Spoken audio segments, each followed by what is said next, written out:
punto de vista bioquímico, patológico y de laboratorio. Más o menos un recordatorio, porque ya que conozcan bien todo esto, el hemograma es una prueba que utilizamos mucho en cirugía y donde nosotros tenemos que estar trabajando con problemas de sangre, ¿no? Si aumenta, disminuye, y ver en qué condiciones el paciente está entrando a la sala, ¿no? Generalmente, si es una emergencia, yo tengo que entrar si el paciente tenga 5 de hemoglobina. Sí o sí tengo que entrar, le pongo sangre o algún otro. Pero en alteraciones programadas, generalmente las recomendaciones son que el paciente debe entrar a un acto quirúrgico de mínimo 10 de hemoglobina. Eso es lo que recomienda incluso los anestesiólogos. Cuando es una operación programada, tengo hemoglobina 9.8, no. Se puede agregar o si aumenten el hemoglobina. Porque ustedes saben que en un acto quirúrgico hay un intercambio bioquímico, que es oxígeno, todas esas cosas. Entonces el paciente tiene que estar en condiciones adecuadas para soportar el trauma. Les han visto cada rato también a pacientes, se somete a una intervención, fallece, ¿no? Entonces uno tiene que tener todas las medidas correspondientes de cuidado para desconfiarse. ¿Qué hacemos con esto? Si hacen para hacer el hemograma, el laboratorio que está hemoglobina tanto, hemograma tanto, hematíes tanto, hematíes deformado, hematíes de patología. Entonces todo eso sale en un simple examen de hemograma. Cuando uno va a preparar a un paciente para el acto quirúrgico, te manda batería prequirúrgica. Ya el laboratorio sabe todos los exámenes que deben solicitarse automáticamente para no estar poniendo pruebas de hemoglobina, bueno, batería prequirúrgica. El laboratorio ya sabe todos los exámenes que va a tomar. Ya si uno quiere algún examen anexo, ¿no? Ya lo solicita en la misma hora, ¿no? Por ejemplo, el paciente que tenga problemas en la tiroides, todas esas cosas, ya yo le pido unos análisis anexos. Un paciente diabético, tengo algunos exámenes. Pero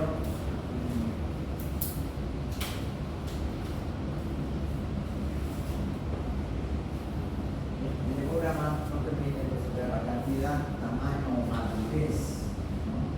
Si yo encuentro un paciente que tiene hemoglobina aparentemente normal, pero sus células rojas están alteradas, bueno, yo puedo poner la operación para evitarlo. Las células, las plaquetas o fibrosas.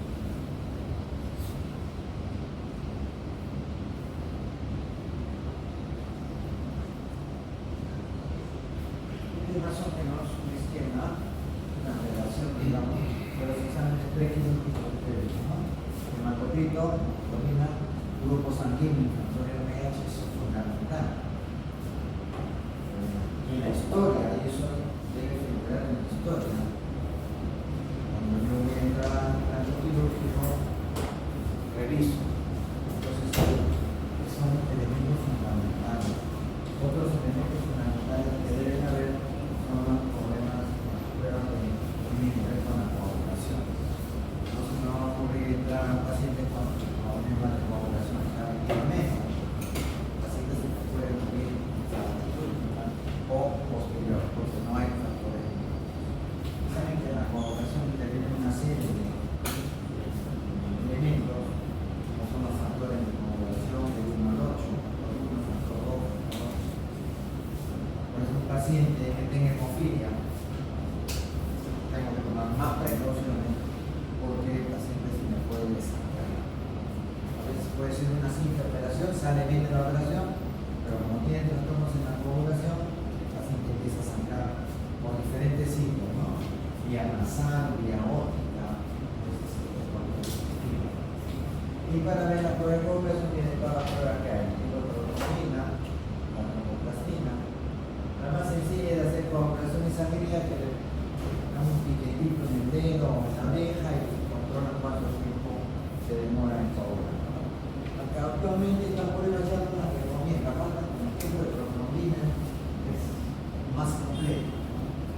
todavía se sigue usando. Y la velocidad de sedimentación, ¿qué nos indica? La velocidad de sedimentación nos indica si hay un proceso de fricción activo. Si la prueba sale normal, quiere decir que no hay un proceso de fricción activo. Si sale elevada, ahí sí ya tengo que buscar el origen de esa elevación para yo tomar las precauciones correspondientes. El hematocito, sobre las pruebas, no determina la cantidad de células en la sangre con el suelo. Normalmente debe haber un equilibrio entre las células en general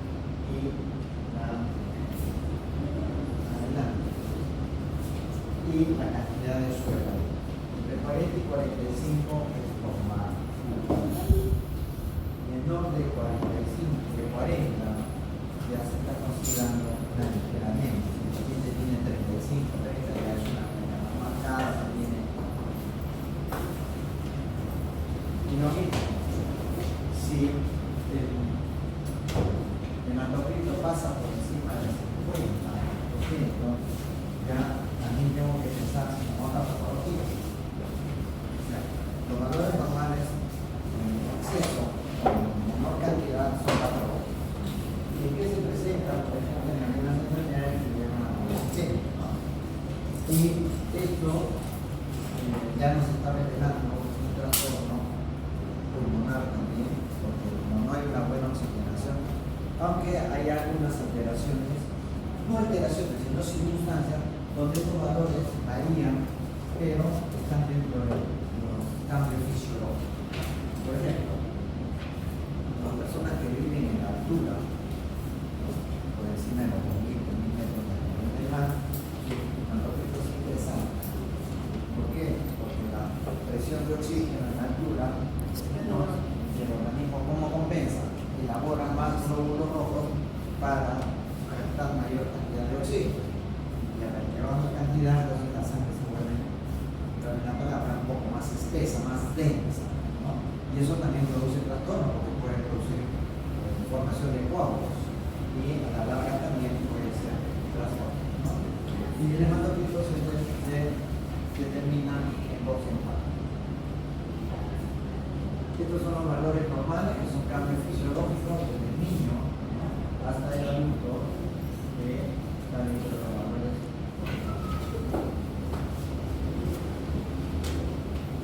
Siempre la mujer no va a ser contra,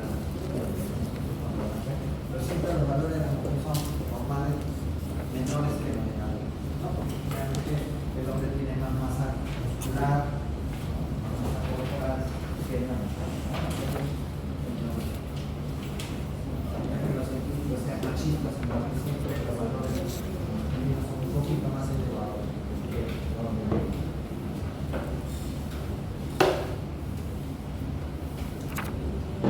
En este caso se está aumentado, ¿no?, el hematocrito, ya hemos dicho, en casos de altura, fisiológicas, y también aumenta en las quemaduras, en las intoxicaciones. Aquí vemos que hay una enfermedad que se llama la policitenia, que es un exceso en la producción de los glóbulos rojos. Ustedes saben que los glóbulos rojos se elaboran en la médula ósea. El factor S que puede elevarse, ¿no? Cuando hay insuficiencia respiratoria crónica también como mecanismo de defensa, porque el organismo no espera que ustedes se acuerden de él, ¿no?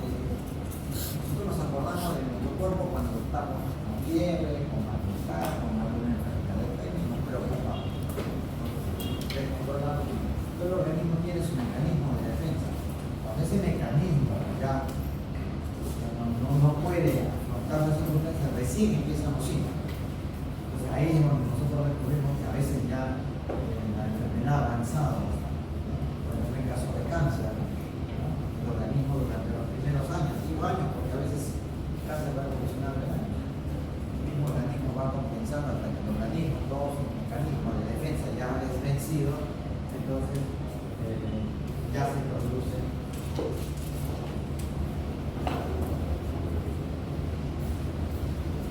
Hay que acordar un poquito más extra, no echen la culpa a la movilidad, porque en la mañana la carretera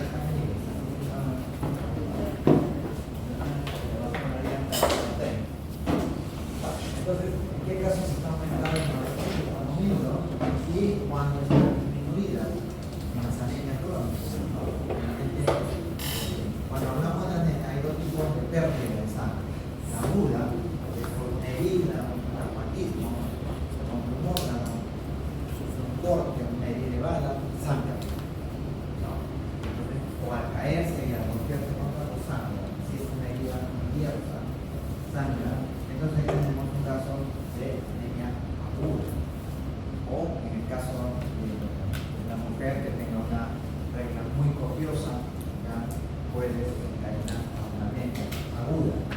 Pero cuando hablamos de la anemia crónica es cuando la anemia se va cantando paulatinamente y generalmente está debido a trastornos en la producción de los alimentos, ¿no?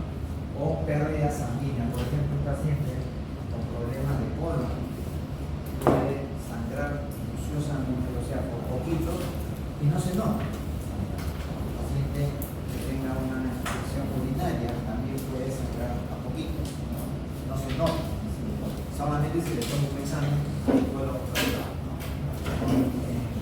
Problemas de colon, el colon que está sangrando por gotita, a la larga me va a hacer una anemia. Si es que yo no, el organismo no compensa o yo nutro con los portales. En los casos de hiperproteinemia, en el caso de cirrosis, cuando el hígado no está trabajando bien, también se va a producir.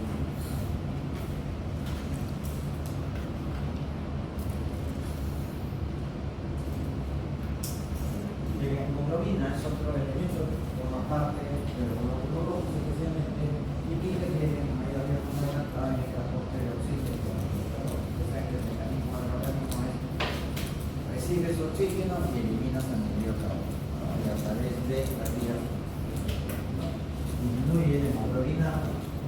Al disminuir el hematocrito también va a disminuir la hemoglobina porque están en forma funcional, ¿no? Si hay menos matías, menos oxígeno va a tener en el cuerpo.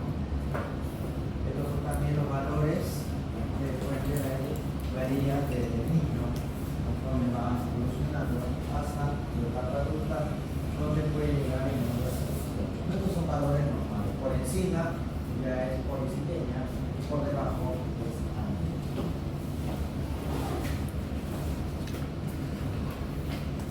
Estos otros elementos son los elementos blancos, ¿no? Los leucocitos. Leucos significa blanco, y eritos significan rojo.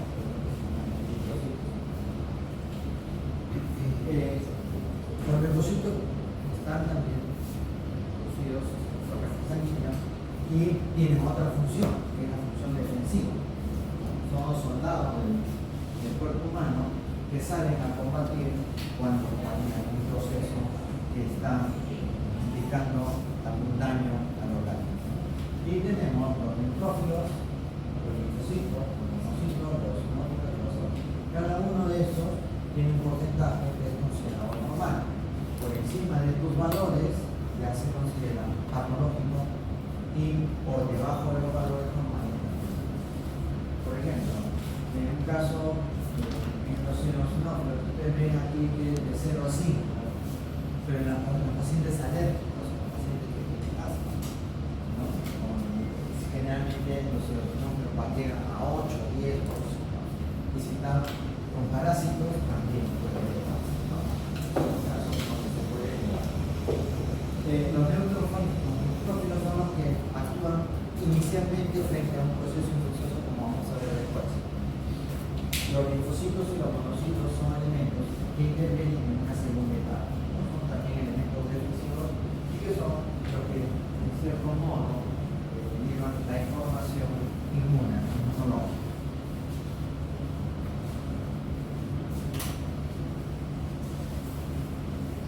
Aquí también están sus valores normales, ¿no?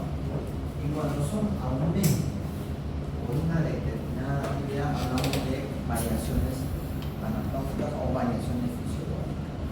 Por ejemplo, si ustedes vienen con esta, porque están llegando tarde a la clase de toman un examen, sus valores van a estar un poquito elevados, ¿no? Porque ha hecho un esfuerzo. Estos son los valores normales, importantes, ¿no? Cuando pasa por encima de 10.000, ya se considera una leucocitosis. Y eso nos está indicando que hay un foco infeccioso en alguna parte del cuerpo. Si baja menos de 6.000, ya podemos estar pensando en una leucopenia, es decir, que hay un trastorno, que el organismo no está elaborando los fármacos, por consiguiente hay que determinar cuál es el origen y tratarlo para que no se haga. Y bueno, por lo que le decía, ¿no? El ejercicio o cualquier situación fisiológico. Este aumento fisiológico. Por ejemplo, ustedes hacen deporte y toman muestra los valores musculares varían. ¿No? Si le hacemos un examen neurológico, bioquímico, vamos a encontrar las hormonas musculares elevadas. Pero después vuelve a su normalidad. El otro factor que ya, ¿no? Muchos que vienen los factores de población, que son adaptativos, ¿no? Sus valores son hasta 400. Por encima de eso también hay una plaquetolisis, un aumento de la plaqueta que también no es conveniente, porque si estamos viendo que estos son factores de población, si están aumentados, entonces va a estar alterado y van a haber problemas de tipo coagulatorio, ¿no? Es decir, puede haber trombo, puede haber émbolo, ¿no? Y con valores normales puede hacer hemorragias. Si entro yo a operar a un paciente que tiene 50.000 plaquetas, ojo, si es una emergencia, sí o sí entro, asiste la hemoglobina en 5, 4, 3, es una emergencia. Cuando hablamos de emergencia, es un caso de vida o muerte. Si yo no lo atiendo en ese momento, cuando hablamos de urgencia, es cuando el paciente tiene un trastorno que debe ser atendido a la primera, pero puede esperar minutos, puede esperar horas, ¿no? El paciente se me está desangrando, no puedo ni esperar ni 5 minutos, porque si no trato de cubrir la hemorragia, el paciente se me va. Pero eso es un paciente con anemia, yo puedo manejarlo, puedo hacer cosas completamente. Estos son los elementos formes de la sangre. Ahí está lo que les decía, ¿no? Cuando usted es una peña, significa irreducible. La práctica que tiene a los pacientes, por ejemplo, los pacientes que están en tratamiento por cáncer, sus valores hematológicos generalmente disminuyen, ¿no?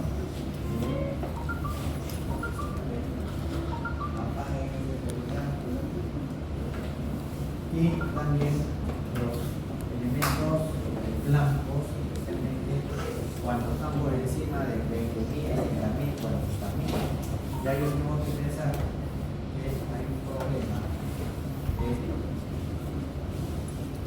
aumento exagerado de los glóbulos blancos y estamos al caso ya de los problemas de leucemia, ¿no? Un paciente con leucemia, hablamos de hace 40.000, 50.000, aquí en el 600 milímetros cúbicos, como estará la sangre, que son los 4 o 5 siglos. Porque todos los valores de esto se dan por milímetros de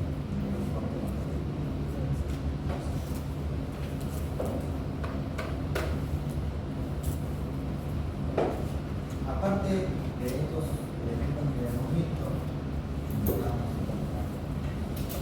situación del organismo, también hay una serie de otros exámenes que los necesitamos mucho en la parte quirúrgica, ¿no? En algunas enfermedades, desde el punto de vista médico, también son más específicos de lo que necesitamos. Pero estamos hablando, ya les he dicho de la primera clase, que todos estamos entrenando en la parte quirúrgica. A veces el clínico pide otro tipo de análisis, no hay como cirugía de ovulación, sanguínea, y todo eso. Y aquí también dentro del examen bioquímico ya entran una serie de sustancias como son hormonas, lípidos, proteínas, sustancias metabólicas, y también nos sirve para llegar a diagnóstico. Esto no quiere decir que nosotros no hagamos estas cosas también en serio. Nosotros tenemos todo el uso de glucosa, creatinina, para ver cómo está el riñón, cosas de diabetes, y así otras pruebas. Si tenemos el antecedente que el paciente tiene un problema de tiroides, ya no tiene prueba de tiroidea o prueba de tiroidea, porque también operar un paciente con una crisis hipertiroidea es riesgoso, porque toda su funcionalidad está alterada, entonces todo va a estar alterado, entonces si va a entrar en un caso quirúrgico, bueno, puede haber complicaciones.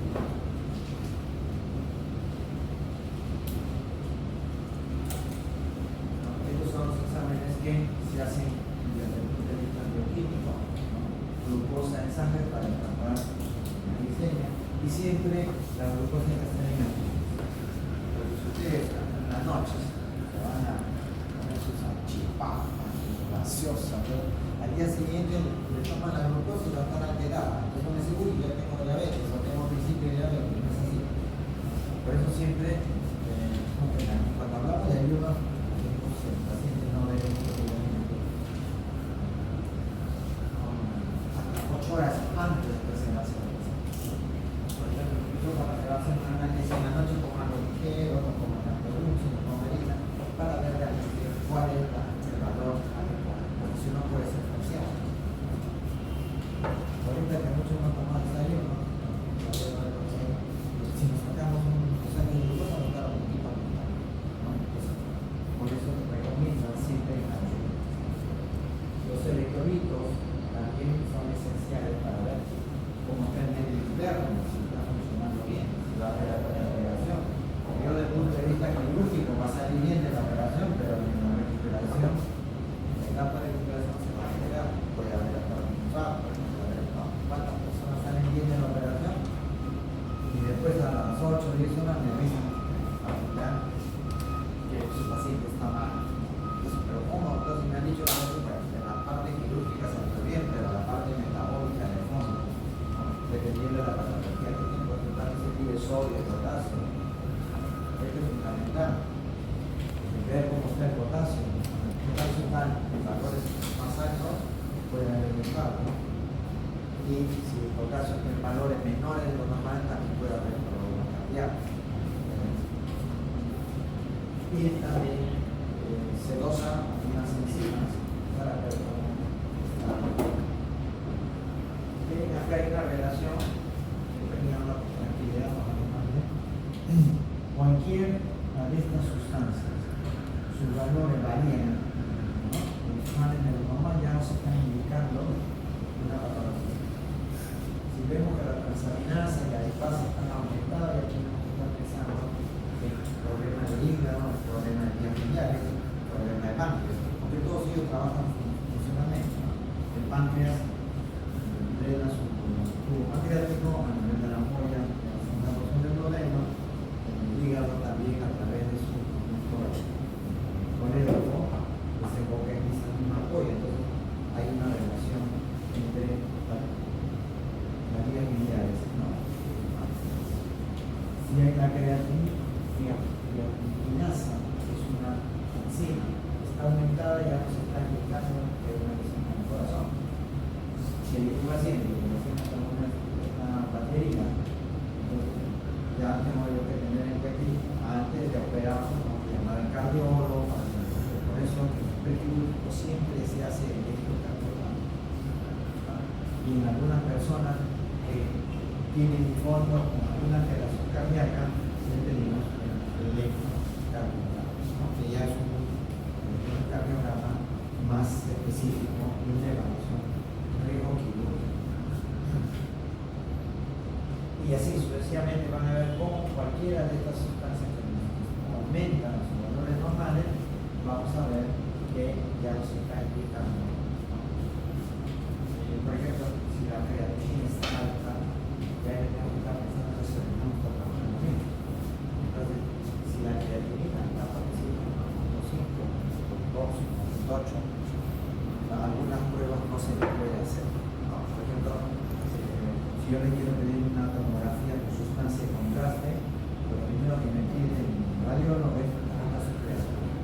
Si su creatinina está en 1.2, 1.3, ya le hago la prueba. Pero si está con una creatinina de 1.8, no le puedo hacer la sustancia de contraste, porque la sustancia de contraste puede afectar al riñón. Si el riñón ya está afectado, imagínense el problema. Después que le hacen la tomografía, el paciente puede tener alguna insuficiencia renal y que muchas veces necesita diálisis. También otro elemento que nosotros tenemos como referencia para ver cómo están, y son elementos sencillos, porque por ejemplo para hacer todos los exámenes anteriores hemos visto exámenes de los elementos sanguíneos, los bioquímicos.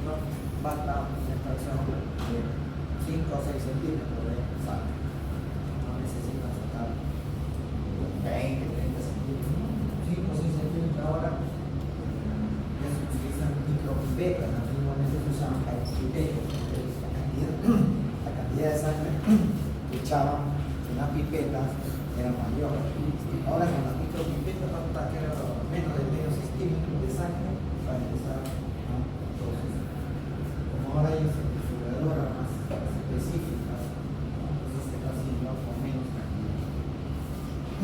Incluso el examen de orina también es fundamental. El examen de orina, a través de sus sedimentos, nos va a indicar. Con el examen de orina yo puedo detectar muchas veces que la paciente tiene diabetes. ¿Por qué? Porque los valores que dan a la orina son los mismos valores que los exponentes que dan a la orina son los mismos componentes que dan al examen, pero con menos valor. Si de hemoglobina es 10, factores de matriz están al 50%. Por ejemplo, un paciente que simplemente examen de orina salga con trazas de glucosa, ya nos está indicando que este paciente es diabético o está en una etapa prediabética. Por ejemplo, la orina, ¿no? Lo que examinamos, lo examina ya el laboratorista, pero nosotros lo vemos cuando el paciente le toman la muestra. Que viene con una orina y con un puro, ¿no? Ojo, puro, ya estamos pensando que es sangre, ese paciente está sangrando, o sea, tiene un problema. Generalmente no lo vemos nosotros los cirujanos, sino vemos los resultados. Es el laboratorista que ve el característico. Por eso que cuando ustedes han visto un resultado de examen de orina, características de la orina no debe ser encargada ligeramente a la orina. Pero el sedimento, ahí encuentran si hay células, si en una orina encontramos infecciosos en alguna parte del cuerpo, va a haber erupciones. Normalmente no debe haber glucosa en sangre. O sea, debe haber, hay, pero no es dosado, porque no debe ser dosado. Aquí está el sedimento, ¿no?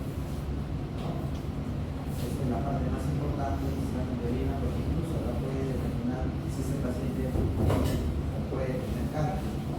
Si es que en la orina hay muchos cristales, entonces ya podemos sospechar que hay cáncer.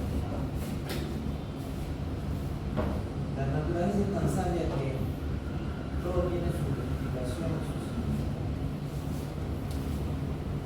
La eliminación de los elementos desechos se hace a través del sistema digestivo y a través del sistema urinario. A través de la respiración también puede eliminarse una sustancia componente. La producción de orina es más o menos público en 24 horas.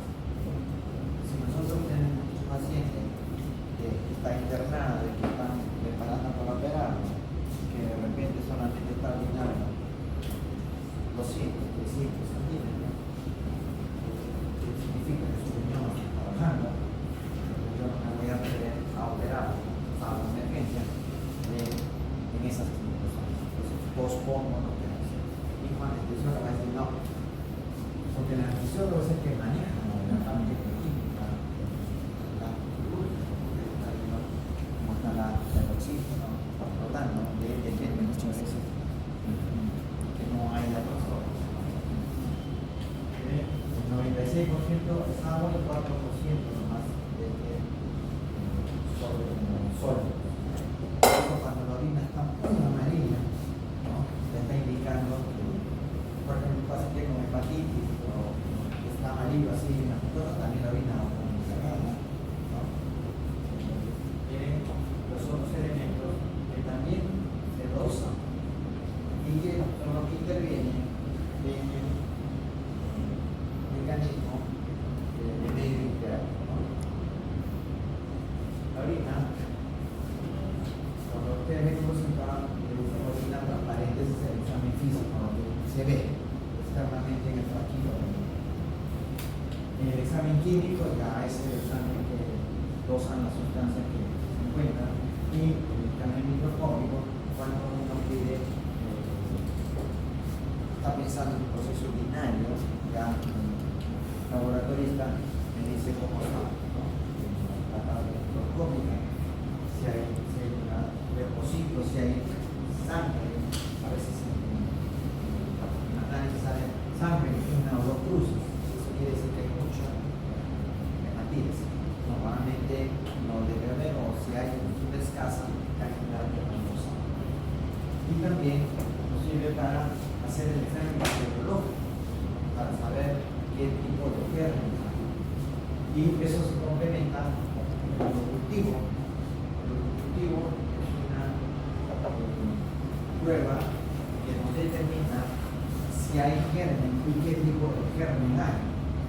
Y a la vez también nos indica la sensibilidad al antibiótico, porque no todos los gérmenes son sensibles. Y si yo pongo acá 10 personas con infección urinaria, 4 o 5 es sensible a tal antibiótico, pero las otras no son sensibles. Por eso que en el cultivo, ahí sale, ¿no?, una serie de resultados, porque dice penicilina R, que significa que es resistente. Entonces yo ya no voy a usar penicilina, porque le voy a poner y no le va a salir porque está bien. Si dice vancomicina, es sensible, ese antibiótico sí lo puede usar. Si dice intermedio, también puede ser bien. Entonces yo tengo que catalogar si es que lo voy a usar. Pero de hecho yo uso los antibióticos, son sensibles. El laboratorio me está diciendo, tú usas este antibiótico, matas a tal. Si es resistente, ¿para qué le pones? Vas a agravar la enfermedad. Y si es medianamente, entonces tú tienes que meditar si le pones o no, ¿no? ¿De acuerdo? O lo complementas con otro antibiótico. Igual se puede asociar dos o más antibióticos. Por ejemplo, para matar al combate antibiótico, hay que usar tres antibióticos, ¿no? El tratamiento con 3 antibióticos más un omeprazol que para contrarrestar. Este es el examen físico, lo que encontramos normalmente, lo que debe ser transparente, ligeramente turbio. La orina turbia ya es por el glóbulo rojo, el leucocito, la negra, grasa, cristales, tantas cosas que pueden. Si una persona come mucho grasa, su orina va a ser grasosa. O también si hay trastornos de la función renal, puede la albúmina estar elevada. ¿Y cómo lo detectan inmediatamente? Porque la orina, todos sabemos cómo sale, sale una espumita después de orinar, pero a los segundos, a los minutos se desaparece. Si esa espuma queda 1, 2, 3 minutos en la orina, el papagayo, nos está indicando ya que hay un problema. Fíjense, ¿no? Con todas las cosas que uno puede ir más o menos elaborando el diagnóstico del tratamiento. Por eso que cuando están internados es fácil de controlar, porque la vida diaria aquí se va a estar controlando, si no micciona, va a dejar la palanca y se va. Cuando le toman la muestra, ahí sí se da, ¿no? Y ahí se le entera también. Cuando le toman la muestra, apuntan su hoja de enfermería, tiene orina, espuma y esas cosas, ¿no? Ahí están los valores, ¿no? La orina siempre el pH ácido, lo que mide valores entre 5 y 6. El pH es una medida para determinar los líquidos con sustancias ácidas y las alcalinas. Algunos órganos trabajan con sustancias de tipo ácidas y otras de tipo alcalinas. Por ejemplo, la sangre tiene un pH 7.4, que es alcalino. Si la orina tuviese un pH alcalino, va a estar indicando que hay una lesión. El pH de la orina siempre es ácido.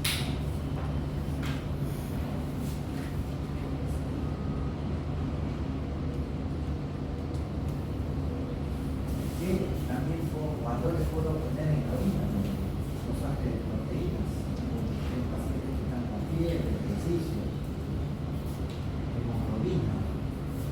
Normalmente no se debe encontrar, si encuentra hemoglobina, quiere decir que hay un trastorno en los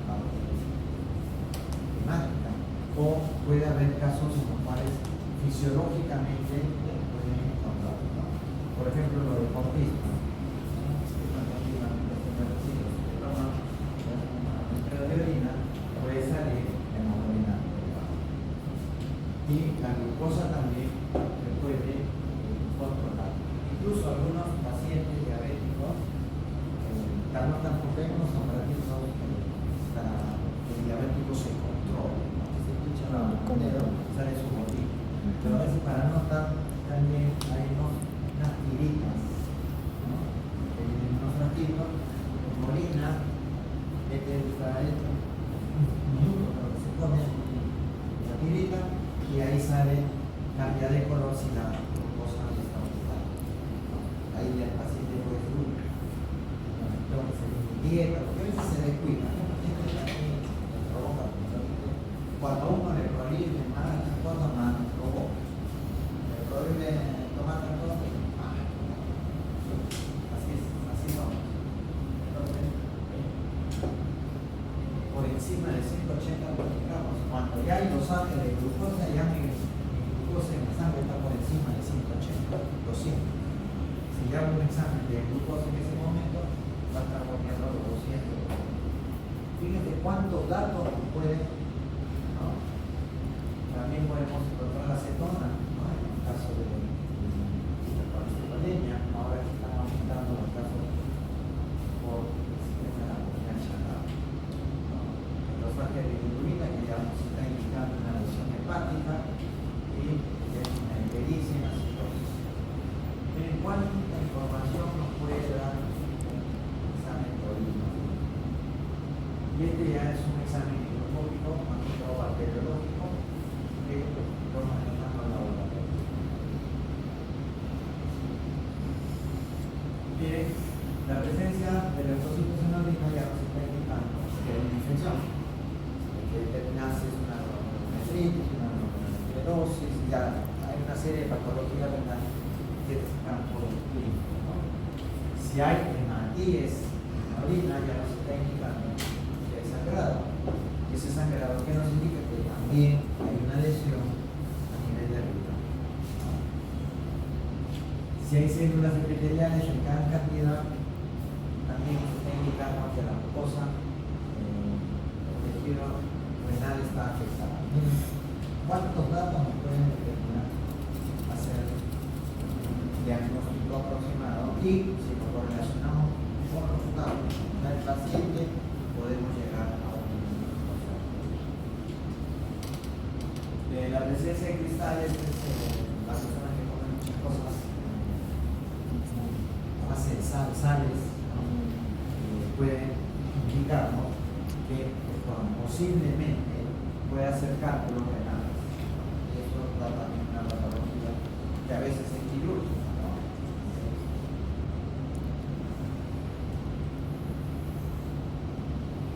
Tiene toda la cantidad de información que nos puede dar esa medicina. Y si lo relacionamos con la patología, puede determinarse en qué estamos. Y según eso hay que empezar el tratamiento. Otros exámenes que no son frecuentes de usar, pero en determinadas patologías digestivas sí se piden, ¿no? Si uno quiere a ver si un paciente está sangrando, por ejemplo, si está sufriendo del colon o está sospechando una lesión del colon, antes de someter algo a una proctoscopia que es más laboriosa, costosa muchas veces y difícil de hacerlo en cualquier momento, ¿no? Tiene que sacar cita, en el seguro que va a pasar. Mandan una proctoscopia, lo citan de acá 2 o 3 meses y después el resultado se lo dan al mes siguiente y la enfermedad ya el paciente está con San Pedro, ¿no?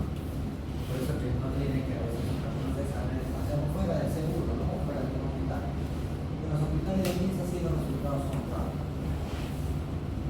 Bueno, el examen de ese también nos puede indicar la presencia de determinados parásitos que pueden tener relación con problemas médicos y problemas quirúrgicos, ¿no?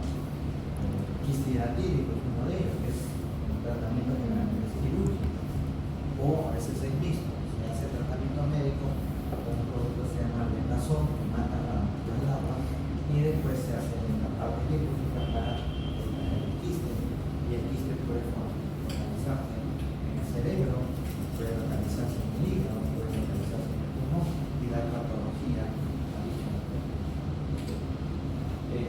También nosotros podemos determinar si hay sangre oculta, en el caso de problemas que tenga un problema de polio. Simplemente examen de ese nos puede decir si está perdiendo sangre a gotitas o si hay una melena que llaman, ¿no? Que es cuando hay una hemorragia digestiva, entonces se sale color negro o oscura. Primero oscura, si después negro cuando hay una hemorragia. Y si lo relacionamos que el paciente está arropado, ya estamos sospechando que el paciente tiene anemia. Y si hay anemia, hay una serie de alteraciones en todo el medio interno, ¿no? Ya nos está indicando que hay cáncer. Cuando un paciente tiene una sospecha de algún trastorno en la vía digestiva, lo primero que es más sencillo decir al paciente es frotis, ¿no? Heces. Generalmente se llevan 3 muestras seguidas y el laboratorio ya lo procesa y ahí le sale.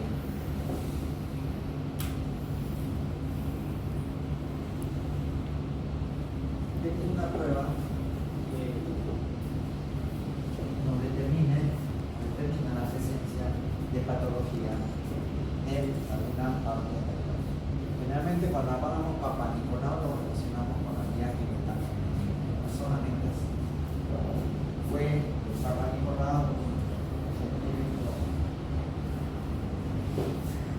europeo, si no me equivoco, que detectó que haciendo un rosaje, un raspadito, se dice, de la zona afectada y lo somete a un proceso bioquímico de coloración, no puede determinar si hay células cancerosas.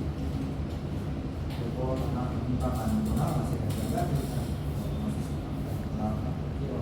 pero generalmente lo más usado es en la mujer para detectar cáncer uterino, porque es fácil de tomar la muestra, simplemente con una adecuada, un software especial, hacen un cartelito, lo ponen en un tubito, lo mandan al laboratorio y le hacen Papá Nicolau. En 5 o 6 días ya está su resultado y ahí pueden determinar en forma rápida si esa mujer tiene algún problema en la zona del cuello uterino, que es la más frecuente de cáncer. Cáncer de mama y cáncer de cuello uterino son bastante frecuentes que muchas veces cuando se detectan ya no hay nada que hacer. A veces hay que someterla a radiación, a quimioterapia, pero generalmente un 50% responde, otro 50% no responde, dependiendo de la magnificidad del caso.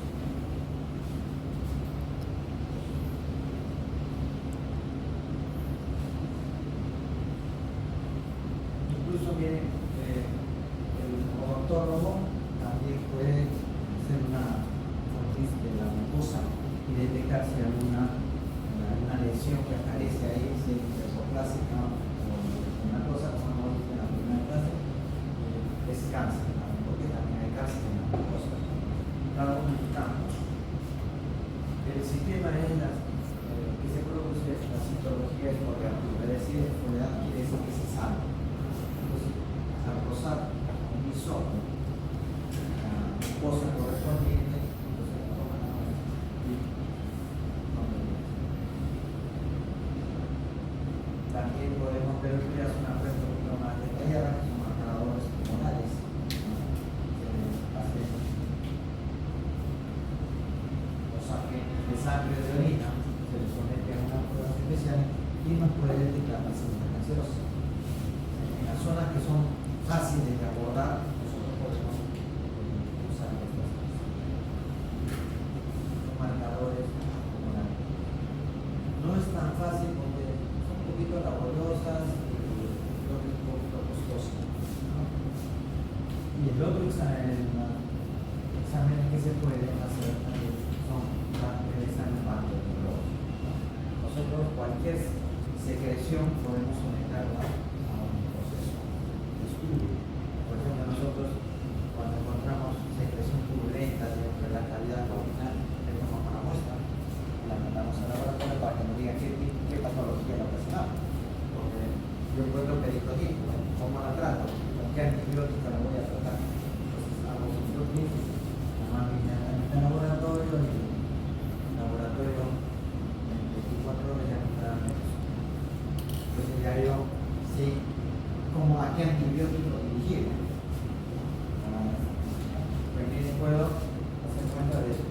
algo, orina, informativo, es cualquier tipo de secreción que pueda hacer los orinas para manipular, se puede hacer todo tipo de secreción.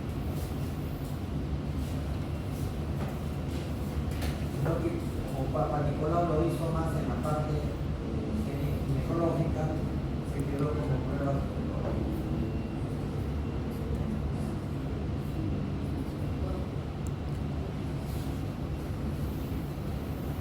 Continuamos con los exámenes preoperatorios. ¿Cuál es el objetivo de hacer el estudio de la evaluación preoperatoria? ¿Para qué nos sirve? Yo voy a operar, le digo al paciente que opero mañana a las 8 de la mañana, pero para operar te quiero saber cómo está. Yo puedo saber qué patología tiene. Puede ser que tenga un cálculo renal, un cálculo vesical, o un cálculo vesicular. El paciente viene con dolor acá, como se presenta, le puede comer elementos grasos. Ahí tiene que operar, porque por cálculo de la vesícula no se disuelve y crece normalmente. Entonces, con un cíclico viene y la dieta con pasación. Entonces, ya yo sé que tiene un cálculo. La solución es operar. Entonces, para operar, vamos a ver en qué estado está. Por eso que se tiene. No quiere dar clase. ¿Qué pasó?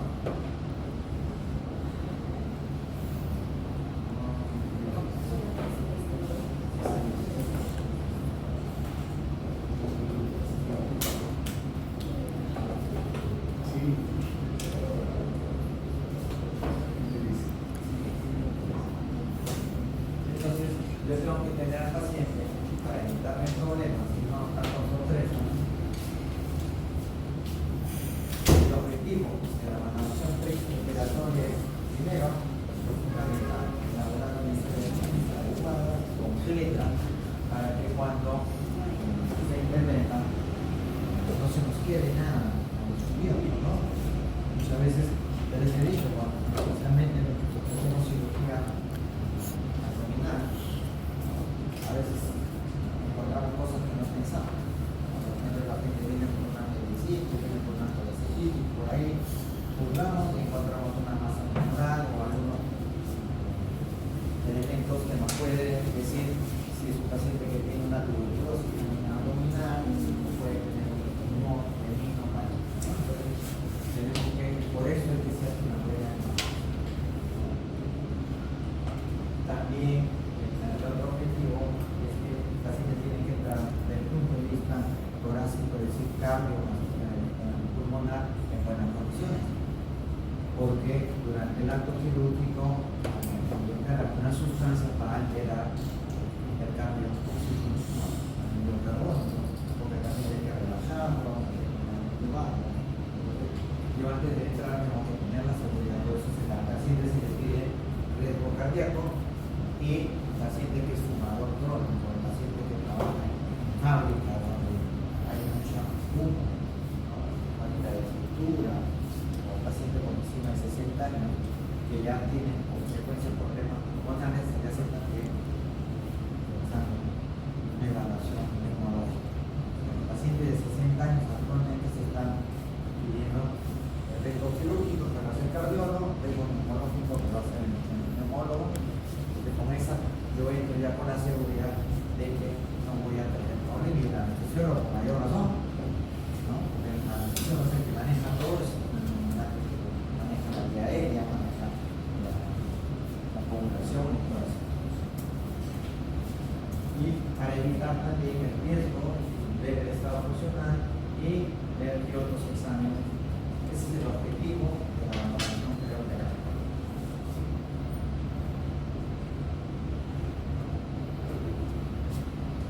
¿Qué otros objetivos hay? ¿No? Revisar la medicación correspondiente, tratamientos adecuados, ¿no? Si es un paciente que va a seguir quimioterapia o si el paciente tiene un tumor maligno, o sea, una neoplasia maligna, yo lo puedo operar, pero primero veo que tiene cierto avance esa tumoración, tengo que primero que le hagan una quimio, 4 o 5 sesiones antes del acto quirúrgico. para que se reduzca muchas veces la posibilidad de uno, o también se evita de que yo al manipuleo de las vísceras se diseñe. ¿Por qué? Porque neoplasias benignas son encapsuladas. Tienen su caso, entonces para más que yo la manipule, ahí no más. Pero la neoplasia maligna, cáncer, no es capsulada. Por eso que el cáncer aparece en diferentes sitios, como la hierba mala en la familia. La poda acá, pero la después está saliendo por allá, está saliendo por el otro lado, en el mismo sitio está saliendo. ¿Por qué? Porque no tiene cápsula, no tiene algo que lo detenga. Igualito sucede en el cuerpo, ¿no? Eso es lo normal que nos hizo la naturaleza, ¿no? Nos dio a todos los problemas corporales a ver resultados, ¿no? De esa forma se evitaba. Y el otro objetivo es un adecuado seguimiento médico también, porque no solamente tiene que ser una operación, sino que hay que hacer el seguimiento. Por ejemplo, cuando uno opera quisquillosis clínico, el clínico primero le da su tratamiento, el cirujano lo opera y después me dice al clínico, ahí te lo manda de nuevo para que sigas el tratamiento. El tratamiento de parasitos son de 6 a 8 meses. Control del clínico. Bueno, pero puede hacer cirujano, pero ya finalmente, como hay muchas tareas, ¿no? Tanto paciente, para que vaya a medicina. Otra cosa que uno tiene que ver problemas respiratorios, si el paciente es asmático, si el paciente es alérgico, ¿no? Porque muchas veces hacen alergia a la anestesia. En cuántos casos lo han visto ahora el problema que se ha suscitado los suelos fisiológicos, ¿no? Que parece que había una producción de mayor cantidad de sodio en ese lote de lo que está matando como a esta persona, hay 17, 18 grados, incluso ayer empieza a ver una televisión de una chica que está viva pero está ya vegetativa por el exceso de sal. Muchas cosas. Por eso cuando dice ahí glucosa 5%, quiere decir que en un litro de agua hay 5 gramos de azúcar. Y si hay pacientes que tienen ya, de hecho, trastorno renal, trastorno hepático, tienen la complicación de eso.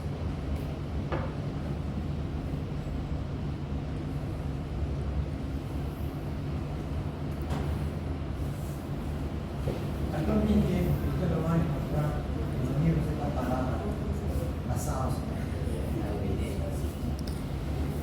Normalmente todos los tratados científicos han hecho sus estudios y han determinado una serie de pruebas las evidencias reales.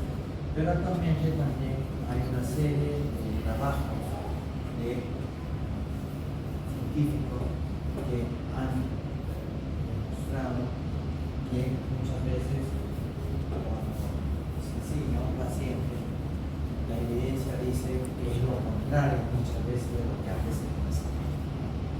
Como en el caso de la gastritis. La gastritis antes se pensaba que era por una irritación en la mucosa gástrica, por un exceso de la secreción de las células parietales que producen el azúcar. Ahora las evidencias de los ensayos determinaron que no es así. Puede influir los ácidos, pero el mayor causante de los problemas de gastritis y de úlcera gástrica es el helicobacter. Eso significa que, pero eso significa basados en la evidencia, ¿no? Antes se pensaba tal cosa, ahora se está pensando. Entonces, esto todavía está en discusión porque hay algunos científicos que dicen, no, yo me remito a lo que encuentro, no, yo me remito en mis casos, he visto tantos casos, 200 casos, para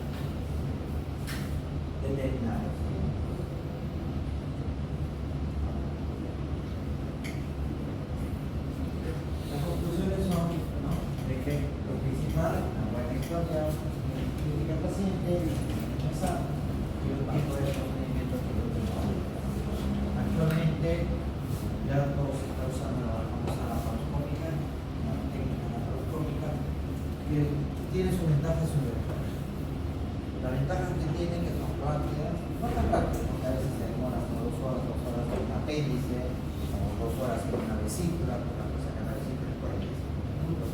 Depende de la habilidad y lo que encuentres. Sino que trabajan casi a ciegas. Trabajan como si tuviese un tubo ahí, le diriges a la vesícula, operas en la vesícula, pero no ves el resto. No ves todo en la pantalla. Operando, vas mirando en la pantalla. Si se te apaga la computadora, no puedes seguir. Se apaga la pantalla, no puedes seguir porque la dejas en la vida. La ventaja que tiene que a las 24 pacientes de la recuperar se va a diario. Algunas se van ya el mismo día, se operan en la mañana, en la noche se están viendo. Entonces se recuperan más rápido, no hay tanta cicatrización, no hay heridas grandes, no hay peligro de que se infectan por las pequeñas heridas también. Pero el establecimiento es un poquito más cara por el uso de determinadas pinzas, ¿no? Especiales. Como tienen pinzas chiquitas, son las mismas pinzas pero grandes, ¿no? Tienen una parte ahí. La desventaja es que uno no ve más allá. Con la cirugía abierta, nosotros, en mi época más hacíamos cirugía abierta, no había nada. Todos hemos tenido que adaptarnos a algunas técnicas, entrar al campo de la laparoscopía. Pero nosotros, cuando abríamos alguna, revisábamos todo. Todo era así, nada sacábamos para ver si había una lesión. Pero el paciente tenía que quedarse 3, 4 días en el hospital, se demoraba 7, 8 días la cicatrización, no podía hacer esfuerzo, tenía que darle permiso de 15, 20 días en el trabajo, con una laparoscópica para estar hecho. Entonces, eso sí, los exámenes no deben medirse de rutina todas las bacterias, no solamente lo que se relacionan con gatos, porque saturan en el laboratorio, ¿no? Y ahora por el laboratorio pues, tienen científicos que juegan 50 pruebas. Y ahí hasta de 100. Junta 100 pruebas, la gente las centrífuga en 5 minutos ya tiene listas las 5 pruebas. Este es un cuadros estadísticos que lean con tranquilidad en su casa, se lo voy a mandar por el trabajo. Una serie de circunstancias, de qué tipo de cirugía, cómo se debe hacer, todo eso, en los casos de haciendo de reposito y esa cosa. Es difícil hacerlo en una clase porque te van a confundir, les va a parecer aburrida, entonces el tema más importante. Es para que lo lean con tranquilidad. Miren cuándo debe usarse el electrocardiograma, cuándo no, cuándo conviene, todas esas cosas.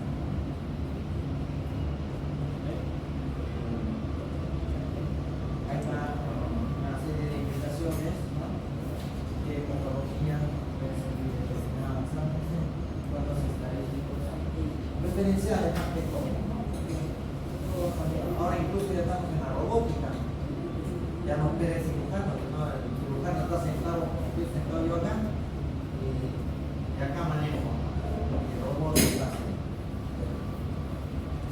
Incluso lo que he visto documental, donde ya que el médico participa, sino el robot lo programa. Tiene sus ventajas y sus desventajas, rápidamente lo hace, pero la anatomía es diferente, varía de una persona a la otra y eso no quiere decir que sea patológico, son variaciones anatómicas.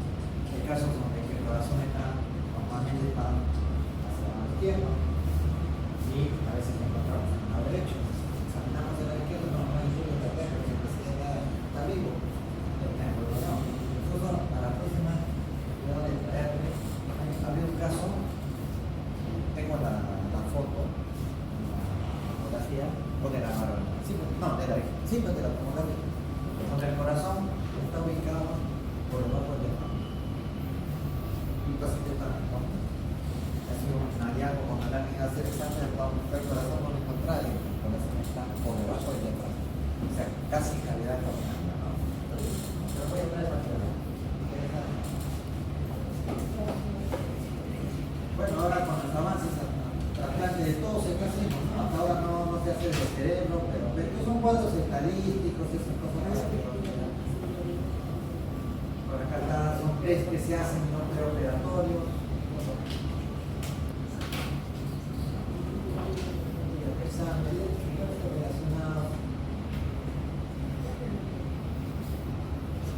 Que tienen ciertos años de antigüedad, pero todavía están vigentes, ¿no?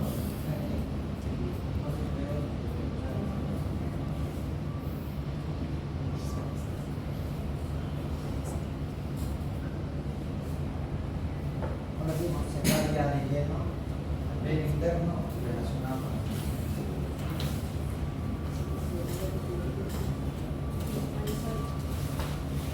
cuando hablamos del medio interno nos referimos a todo el organismo como funciona, como que la fisiología, la fisiología.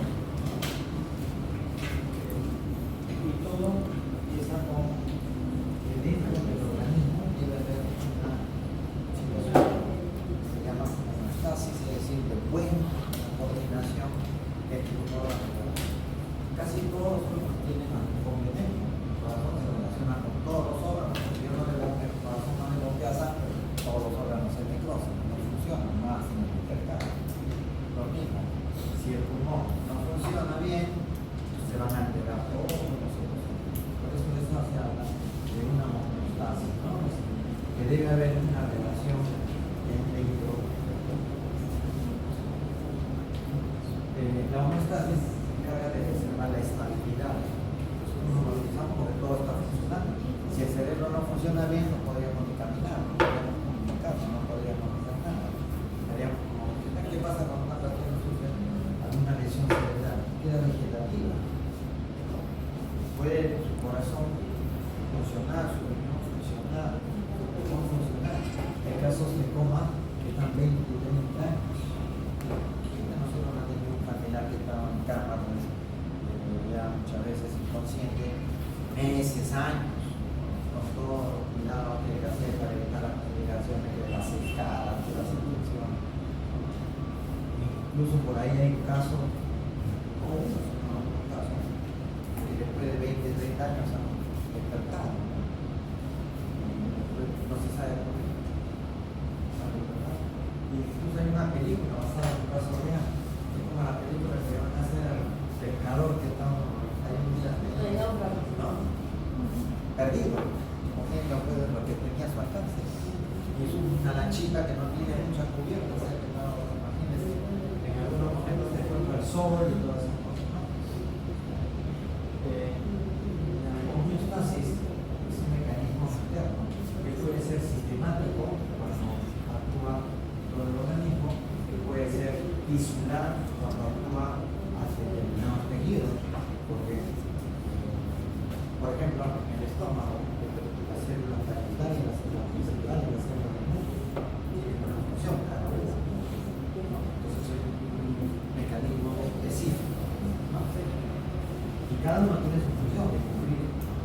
Y cuando hay también esta homeostasis cerebral, ¿no? Cuando el mecanismo se realiza a nivel de la célula. Esto implica cambios en la molemia, cambios en la presión arterial, cambios en el pH, la presión de oxígeno, la presión de carbono, todo este mecanismo el organismo lo hace y nosotros no nos damos una psicología. Pero cuando por alguna circunstancia se altera un determinado órgano, ya empieza la fiebre, empieza la anemia, el decaimiento, empiezan las náuseas, vómitos, diarreas, entonces se descompensa, o sea, para la utilizar. Y también cuando hay alteración de los electrolitos. ¿Qué pasa cuando ustedes en pleno verano hacen deporte, comen, les da sed? Pero no solamente se le dice agua, el agua compensa una parte, pero cuando uno está sudando más de la cuenta, ¿qué cosas se eliminan? Las electrolitos, se elimina sodio,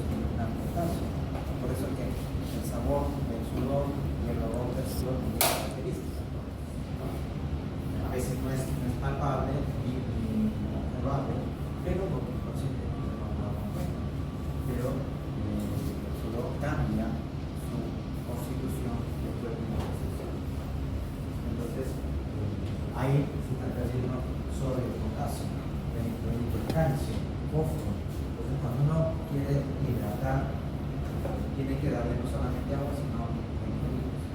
Por eso cuando a los niños se deshidratan, le dan las bolsitas famosas, hasta para los adultos, que son las bolsitas salvadoras, que tienen un sabor desagradable, que van a hacer, que tienen que usar eso, que tomarlo, si no se toman ya algunos preparados, olímpicos que venden ya en la farmacia, no le tienen siquiera un sabor agradable, ¿no?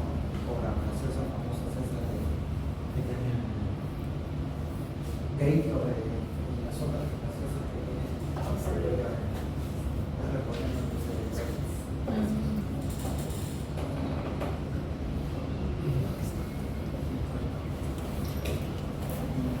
ya es el mecanismo, ¿no? Cómo funciona la circulación tisular, cómo funciona la circulación cerebral, porque ya les acabo de explicar.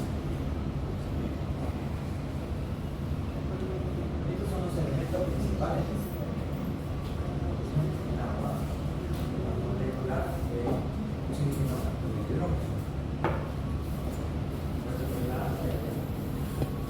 Símbolo del agua es H2O, que son las moléculas de hidrógeno por una de oxígeno. Y esos son los que intervienen fundamentalmente en el organismo. En los niños, el 70% de su peso corporal es agua. El 70-80% del peso corporal. Cuando un niño se deshidrata, fácilmente baja su peso y tiene toda esta temperatura. Un niño que haga diarrea, fiebre, se deshidrata, pues inmediatamente tiene que poner. Si tolera la vía oral, le da por vía oral. Finalmente, cuando hay una deshidratación, por vía parenteral. También en el adulto, cuando hay una enterocolitis de esas severas, si va a tomar mientras que se absorben, los alimentos para llegar al intestino pasan 2 horas. Recién a las 2 horas se están absorbiendo. Por eso en algunos casos uno utiliza la vía parenteral. Y en minutos ya está recuperando. Y en esa homeostasis intervienen, ¿no?, una serie de productos químicos, que son los ácidos débiles, ácidos fuertes, ¿no? Está la relación, incluso es el mecanismo bioquímico ya, ¿no? Y ahí estamos lo que habíamos dicho, que el pH normal es de 7.45,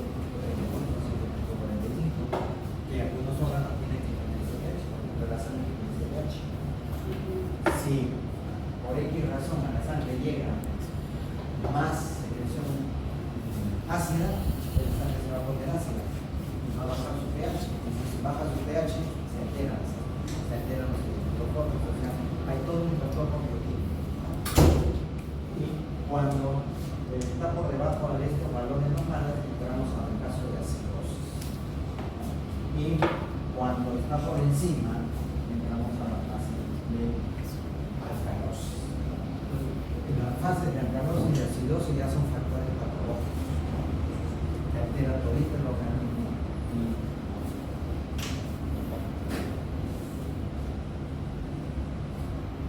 Estos son valores normales, ¿no?, del pH, valores de la presión de anhídrido carbónico, el ácido carbónico, la presión de oxígeno y la saturación de agua. Nosotros, cuando el paciente estamos mentalizados para ver si están en condiciones adecuadas su respiración, y eso lo maneja la enfermera cuando hace los controles. Si la presión de oxígeno, la saturación de oxígeno, pero baja en 95, ya la enfermera está en el control, hacer que la presión está baja, ¿no? Pero es que en el momento está 90, por ejemplo, cuando hay problemas respiratorios, cuando hay dificultad respiratoria, la saturación de oxígeno baja a 90, ¿no? Baja a 80, y hay que tener mucho cuidado porque así te puede hacer paro. Entonces, esas son las funciones del anestesiólogo. Después de operar, la función no solamente es sensibilizar o ya me voy chao hasta luego, ¿no? El paciente hasta que no se recupere está en la responsabilidad del anestesiólogo. Una vez que el anestesiólogo ya ve que está todo su función, lo radial, ya entre comillas, porque no se va del hospital, pasa a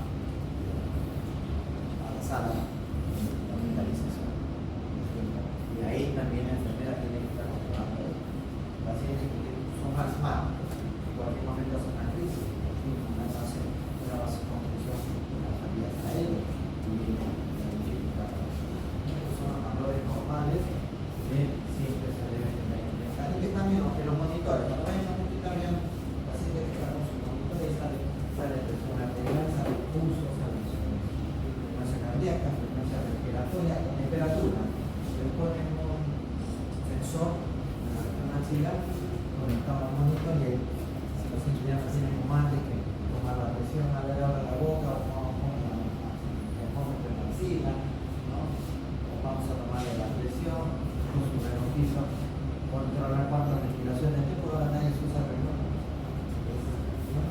La máquina está todo. Y ustedes verán pues que el personal de enfermería en una sala de hospitalización pues tiene 6, 8, 10, 15 pacientes que tienen que evaluar, ¿no? Aunque ahora las recomendaciones, antes había una o otra enfermera que se lo hacía de 10, 15 horas son para la evaluación. En el colegio de enfermeras creo que son 5 pacientes por enfermera. Si un ambiente hay 10 pacientes tienen que haber necesariamente 2. Y si es en UCI, cada enfermera es por 2 pacientes. Tiene 4 pacientes, mejor que enfermera más. Si tiene 6 pacientes, cada una. Son disposiciones ya legales, como también son los intercambios que hay, ¿no? Lo que ya habíamos dicho. Esto para que lo vean con tranquilidad. Aquí hay un cuadrito que nos sirve para determinar cuándo es acidosis metabólica en relación entre el pH, la presión de CO2 y la CO2.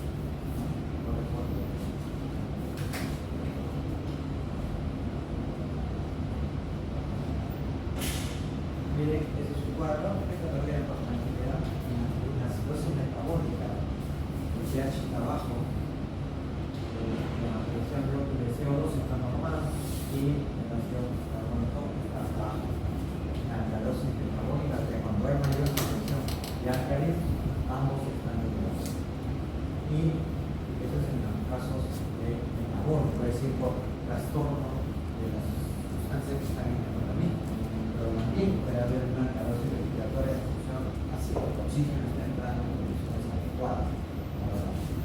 Puede haber casos de acidosis, cuando el pH está bajo, el CO2 alto. La alcalosis está alta, la pH bajo. Esto ocasiona una serie de sintomatología que ya lo maneja finalmente. Y si está en UCI, lo maneja el médico especialista. Y ahí tenemos no somos cuando es el entorno metabólico, ¿cómo se compensa? Por lo tanto, oxígeno en mayor cantidad, ¿no? Finalmente, en el entorno se necesitamos oxígeno cada 4 litros, pero en estos casos hay que aumentarle a 6 litros, 7 litros. Y aquí también vamos a ver eso. Eso para que lo vean.